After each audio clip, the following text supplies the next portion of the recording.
Hi loves, welcome back to my channel. Today we're going to talk about beauty pageants.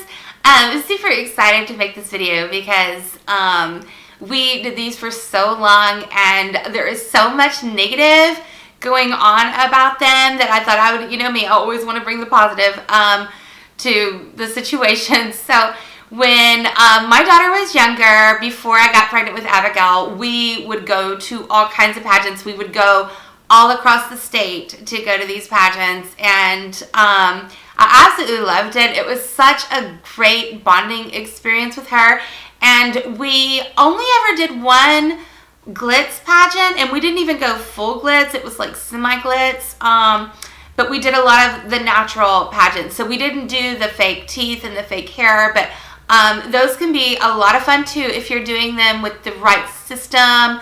And you've got a good pageant director and all that. We always had the greatest pageant directors. I don't have any complaints about any of the pageant directors that we worked with personally. But I have heard some horror stories, and we did have some crazy experiences with the pageants there. And I've got a really good story time, but I'm not going to include that in this one. But it was crazy, and it involves like a latex fetish convention, and it was insane. But you know, as far as this video goes, I just really wanted to put it out there because there's so much negative stuff going on, and we had a really great experience. I am still friends with a lot of the moms that we met while we were doing them, and they're just the greatest people. And you see on these shows where it's like these crazy pageant moms and they're like flipping out and all this stuff. And I'm not going to say that those moms aren't out there, because they are out there. I've heard kids get cussed out in Russian at different events and stuff. But my close personal friends that I made doing these pageants, they are lifelong friends, and I absolutely love them, and I love their kids, and I love seeing them grow and all the things that they're doing now. Some of them still do pageants, some of them don't. We don't, but our lives have changed so much since then. And you know, back then David would go to all the pageants with us. He was the best pageant dad, and he would sit with Miriam, and I have so many pictures of photographers that just caught him just loving on her and falling asleep with her on the side and everything else. But he always had the greatest ideas and was really good at the talent and everything else. So we really had a lot of fun doing those, and the people that we met were just amazing, and Maddie made lifelong friends there too, and then that led to other things. She started doing commercial work and got an agent and stuff like that, but that was a lot of traveling also. And now, at this point, she really just likes doing her own thing, and she's really into karate or whatever, and at any point in her life, I'm just like, you know, you do what you want to do, what makes you happy, and so whatever she's doing, that's just, or interested in, that's what we're doing. And when she decides that she wants to stop and move on to something else, then that's what we do.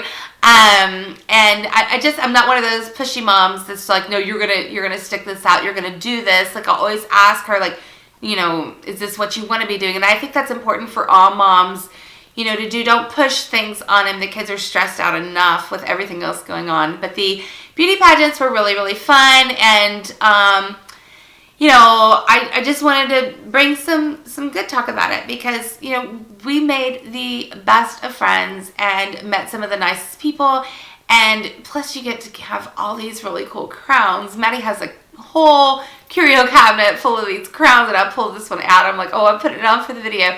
But, you know, not everything was great, and I guess I will go ahead and, just so this video isn't so short, and talk about the latex fetish convention. So we had a hotel booked for a pageant, and the hotel, I'm not remembering the name of it now, but it was downtown Houston, and they accidentally booked a latex fetish convention for the same weekend.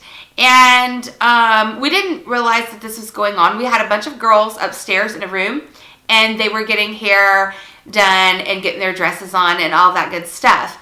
And all these little girls got their little faces pressed against the window. These little girls that are normally bouncing up and down and jumping on the beds and just talking 90 miles an hour are being so extremely quiet with their faces pressed up against the glass. And I walk over to the window, and I see these people filming a not so child-friendly movie by the side of the pool. No wonder the kids were being so freaking quiet. I'm like pushing them away from the window, and I'm calling the other moms over, and now it's all of us moms, faces pressed up against the glass and watching the latex fetish porn being filmed by the pool. Like, I couldn't even look away from it. It was just like a train wreck, and we were all just standing there like, oh my gosh, is this seriously happening? So we closed up the windows, and we're like, oh my God, kids, hopefully they just didn't see very much. And I know when I looked out, I could see like a girl standing on the side of the pool, and she had only these like thigh-high, I guess, latex boots, black boots, and this girl was like licking her boot. It was very strange. She's like licking her boot, and then this other guy was like in the water, but like in between her legs, but his face was like blocking the cupcake there. So I'm hoping they didn't see much, and I'm hoping that they were like 4 and 5 at this point. So I'm hoping they don't remember this at all. But it was really crazy. And then another mother went to get on an elevator, and a guy gets on the elevator in a full out, like, I don't know what you call them, the gimp suits, or like the full leather with the hooks and shit, and he's got like a full strap on, and she's supposed to be getting on the elevator with her kid. They like had zero respect, you know, or consideration for the fact that this hotel has all these kids running around in it. So, and my David is like ready to kill someone. He is freaking out. And I've got other, you know, like pageant directors and stuff saying, you know, if David does something, you know, we've got bail money. We will bail him out. And they just always loved him so much, and thought he was the best dad. But, you know, they're just like, we will bail him out. I'm like, I don't want him to go to jail. I don't want him to have a record for beating up a latex fetish person, because that could be like a hate crime, or I don't even know what. I just wanted to get the hell out of there. So I went up to the front desk and grabbed one of those comment cards, and I'm telling them, like, it has a little section that says, I witnessed so-and-so doing such and such, or whatever. So I put, I witnessed the latex fetish party filming a porn by the pool, and then I give it to the guy, because I didn't want to make a big fuss about it. And he goes to put it in the suggestion box, and I was like, no, you might want to read it right now. So it was just really, really crazy, and he ended up reading it and calling the manager over, and I think they put a stop to the porn that was being filmed by the pool, and then they moved it upstairs, and everybody kept talking about this wild party that was upstairs, and they're having lunch in the deli there in the hotel, and I'm just like, this is just so crazy. And a kid ended up going to the hospital because she was allergic to latex and ended up sitting or touching something that they had been on or whatever. It was just really crazy weekend. But other than that, pageants were really, really great, and I love them, and I miss them so much, and I miss all my friends that I made there. And there's some days, and I just wake up, and I'm like, oh, I wish we were going to a pageant today. And it's not about putting your kids on display or anything like that. It's about giving them confidence, and, you know, them making new friends, and giving them that experience and getting in front of people. Like my kid, when it's time to give you know, a demonstration at school or something like that, she's the first one to raise her hand. She's wanting to go. She puts herself out there. She is not embarrassed or shy or anything like that, whereas kids that haven't gone through things like this, you know, maybe they are a little shy, they're not so outgoing. So I do think that it was a positive experience all the way around, minus the latex fetish convention. That was crazy shit. Anyways, I hope you guys enjoyed this story time, and love you so much. If you like this video, please give it a thumbs up, and don't forget to subscribe to my channel. And if you have any other suggestions of videos you want to see or whatever, I'd love to hear about it. Let me know down below in the comments. Talk to you soon.